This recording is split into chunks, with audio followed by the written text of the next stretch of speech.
नमस्कार, news for nation देख रहे हैं आप। मैं हूं आपके साथ रश्मि। बिहार में सर्वदलीय बैठक में जातीय जनगणना को लेकर फैसला हो चुका है। मुख्यमंत्री नीतीश कुमार ने जाति के आधार पर गणना करने की अनुमति दे दी है। लेकिन इस सब के बीच अगर हम बात करें तो सर्वदलीय बैठक में बीजेपी भी शामिल हुई और बीजेपी के सामने ही तमाम तरह की बातें हुई, चर्चाएं हुई, जिसके बाद सीएम नीतीश कुमार ने जाति के आधार पर गणना होने को लेकर मुहर लगाई है। लेकिन इस बीच आपको अब हम बताएं कि बीजेपी की तरफ से कुछ आशंकाएं जाहिर की गई है और ये आशंकाएं जाहिर करते हुए बीजेपी की तरफ से बताया गया है कि सबसे पहले इन आशंकाओं को दूर करना होगा, इन सवालों को दूर करना होगा ताकि आगे चलकर जाति के आधार पर गणना करने में कोई परेशानी न हो। यानी कि एक बार फिर से बीजेपी की तरफ से जो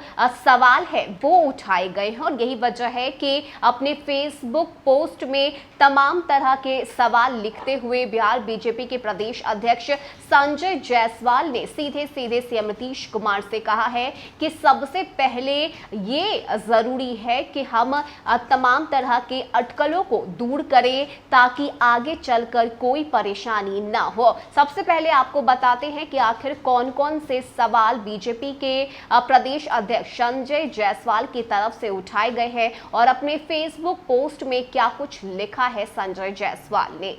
बता दें कि जाति के आधार पर गणना को लेकर बुधवार को आयोजित बैठक के बाद बीजेपी के प्रदेश अध्यक्ष संजय जायसवाल ने बैठक में उठे विषयों के बारे में जानकारी दी है। उन्होंने बताया है कि पटना में बिहार के मुख्यमंत्री नीतीश कुमार की अध्यक्षता में जातीय जनगणना को लेकर आयोजित सर्वदलीय बैठक में इस बात की सहमति व्यक्त की गई है कि जाति एवं जाति में भी उपजाति आधारित सभी धर्मों की गणना या सर्वेक्षण होगा। ऐसे में संजय जायसवाल ने उक्त बातें अपने फेसबुक पोस्ट के जरिए कही है। उन्होंने कहा है कि हम केंद्र के बाबा साहब अम्बेडकर के संविधान प्रदत्त 7वें शेड्यूल के अधिकारों में किसी तरह की छेड़खानी नहीं करेंगे। नेता प्रतिपक्ष ने भी कहा है कि यह सर्वे या गणना ओबीसी कमीशन या अन्य तरह से होनी चाहिए। ऐसे में बता दें कि संजय जायसवाल ने कहा है कि भारत सरकार अपने जनगणना के आधार पर गरीबों के लिए योजनाएं बताती है। अभी नरेंद्र मोदी की 60 से ज्यादा योजनाएं गरीब कल्याण के लिए है।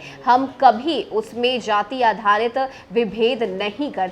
बैठक में जाति जनगणना से जुड़े आशंकाओं पर हुई चर्चा के बारे में बताते हुए उन्होंने कहा है कि मैंने अपनी बातों को रखते हुए मुख्यमंत्री के सामने 3 आशंकाएं प्रकट की है जिनका निदान गणना करने वाले कर्मचारियों को स्पष्ट रूप से बताना होगा।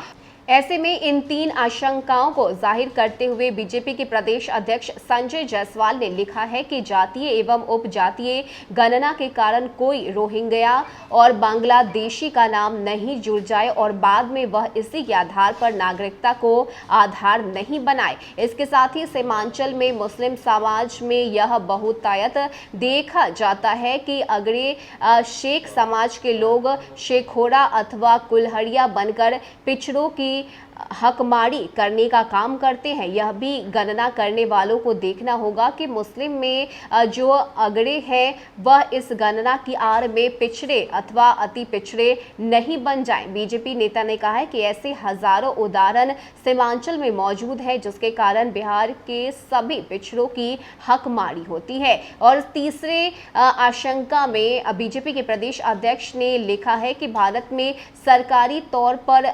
3747 जातियां हैं और केंद्र सरकार ने स्वयं सुप्रीम कोर्ट के हल्फनामे में बताया है कि उनके 2011 के सर्वे में 4.30 लाख जातियों का विवरण जनता ने दिया है। यह बिहार में भी नहीं हो, इसके लिए सभी सावधानियां बरतने की आवश्यकता है। तो इन 3 आशंकाओं को जाहिर करते हुए बीजेपी के प्रदेश अध्यक्ष संजय जायसवाल की तरफ से कहा गया है कि जब जाति के आधार पर गणना की जाए तो उस वक्त हमें पिछड़े और अति पिछड़े वर्ग के लोगों का जो है सही से गणना करना होगा ताकि आगे चलकर कोई परेशानी ना हो। और पिछले सर्वे में इस तरह की बातें उठी थी और यही वजह है कि इन तमाम परेशानियों को दूर करते हुए गणना करने की बात बीजेपी के प्रदेश अध्यक्ष संजय जायसवाल की तरफ से कही गई है। ऐसे में आगे जब बिहार में गणना की जाती है, जब कर्मचारियों को यह जिम्मेदारी सौंपी जाती है, तो उस वक्त किन किन बातों पर सीएम नीतीश कुमार फोकस करते हैं या क्या रूपरेखा उनकी तरफ से